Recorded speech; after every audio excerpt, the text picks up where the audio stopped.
I'm glad you've joined me for another episode of Bible Q&A, because today we're discussing what should believers pray for? Children of God shouldn't lust after worldly things. As St. John said, "Love not the world, neither the things that are in the world. If any man love the world, the love of the Father is not in him." 1 John chapter 2, verse 15. This cancels many things like Lamborghinis and mansions, because we aren't doing that because we love God. We're doing that because we want to show off and because we want to be loaded with cash.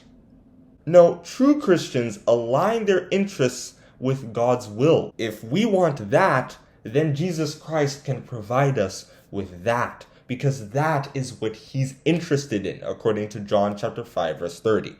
If we're worldly and we prioritize worldly things, then we can't even ask Jesus Christ for those things. We're just out. He's not going to care. Ye ask and receive not, because ye ask amiss, that ye may consume it upon your lusts. James chapter 4, verse 3.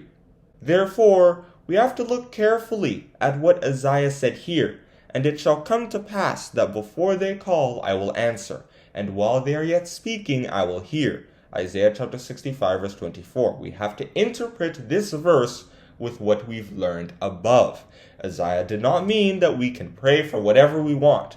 He meant that in the world to come, people won't seek after money or worldly glory or other things like that, because they won't mean anything. They'll be useless. In the future, the world will function on righteousness and peace. And Isaiah went into that in many verses. Isaiah chapter 32, verses 16 to 18. Isaiah chapter 51, verse 6. Isaiah chapter 61, verse 11. Isaiah chapter 62, verse 1. In this world, the children of God will be satisfied with what they already have. And that is where I think I can stop in discussing this Bible Q&A. We have to make sure that our prayers are meaningful, that we are praying for righteous things, not just things of the world, because those things are going to fade. We need to pray for good families. We need to pray for peace, especially in our own lives. Thank you for listening, and don't forget to like and subscribe.